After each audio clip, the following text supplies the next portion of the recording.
दिवाली के दिन रविवार को उत्तरकाशी यमुनोत्री राष्ट्रीय राजमार्ग पर निर्माणाधीन सुरंग के अंदर भूस्खलन के चलते सुरंग का एक हिस्सा धंस गया, जिसके बाद अफरा तफरी मच गई। इसमें 40 से 45 लोगों के फंसे होने की जानकारी है। फिलहाल उत्तरकाशी यमुनोत्री मार्ग पर स्थिति सिलक्यारा टनल में राहत और बचाव कार्य युद्ध स्तर पर चल रहा है। सिलक्यारा कंट्रोल रूम ने बताया कि वॉकी टॉकी के थ्रू टनल में फंसे लोगों से संपर्क हुआ।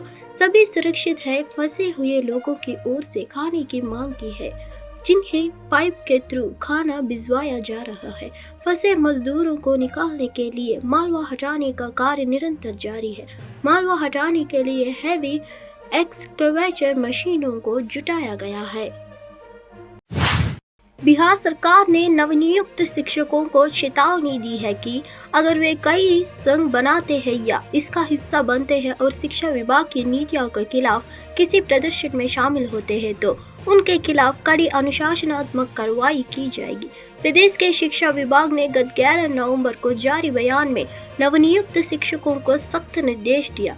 विभाग ने अपने बयान में कहा कि बिहार लोक सेवा आयोग की भर्ती परीक्षा 2023 में सफल होने वाले लगभग 1.20 लाख शिक्षकों को गत 2 नवंबर को अंतिम नियुक्ति पत्र प्राप्त हुए।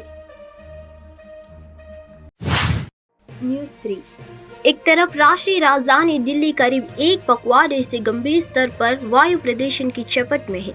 बारिश की वजह से शुक्रवार और शनिवार को इससे लोगों को राहत मिली, लेकिन दीपावली के दिन सुप्रीम कोर्ट द्वारा पटाखों पर रोक के बावजूद जमकर आतिशबाजी की वजह से दिल्ली का हाल फिर पहले वाला हो गया है। बरसात के पहले से ज्यादा खराब हो गया।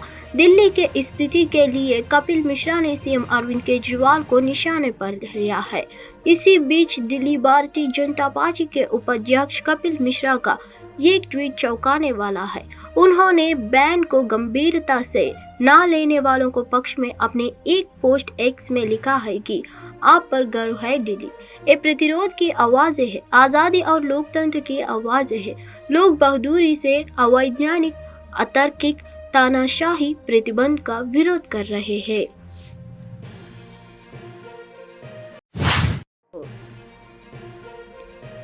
केंद्रीय प्रदूषण नियंत्रण बोर्ड के अनुसार दिवाली के त्योहार के बाद राष्ट्रीय राजधानी का AQI बहुत खराब श्रेणी में गिर गया।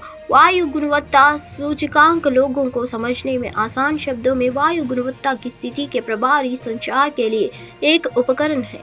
AQI की 6 श्रेणियों है: अत्यधिक अच्छा, संतोषजनक, मध्यम प्रदूषित, खराब, बहुत खराब है और गंभीर है।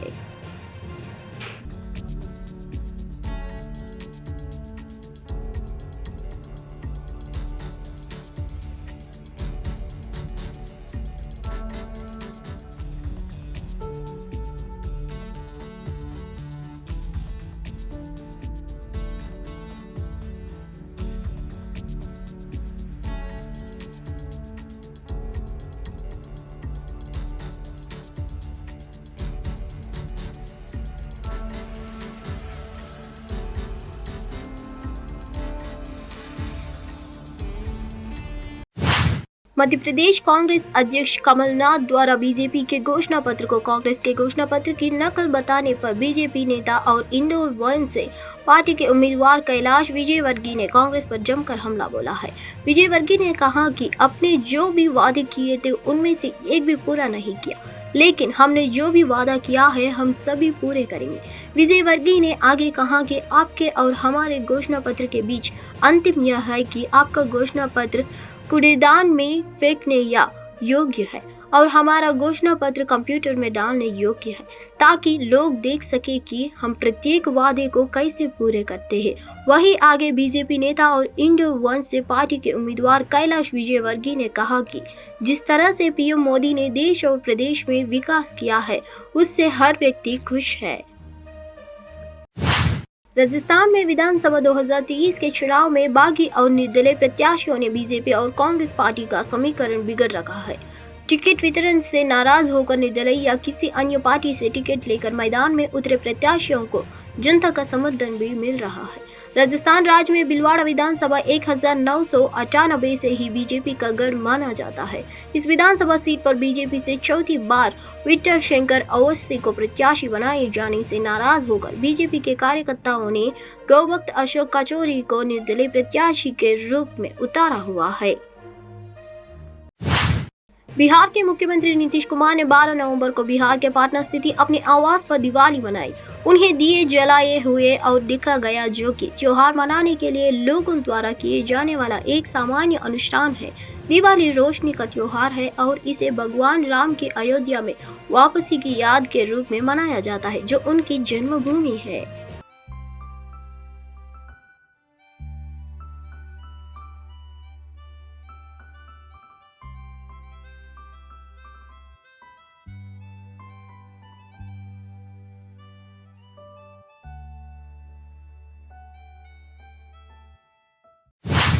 असम राइफल्स के जवानों ने 12 नवंबर को अरुणाचल प्रदेश के ईटानगर में दिवाली मनाई। उत्सव के हिस्से के रूप में उन्होंने पटाखे फोड़े।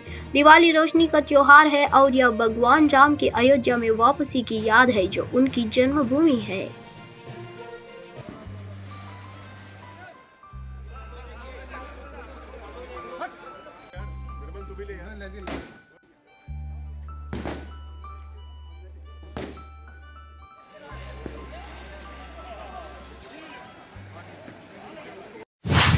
गुजरात के नवसारी के बंदर रोड इलाके में 12 नवंबर को स्क्रैप गोदाम में आग लग गई। अग्निशमन अभियान जारी है और अब तक किसी के हताहत होने की सूचना नहीं है। मामले पर अधिक जानकारी की प्रतीक्षा है।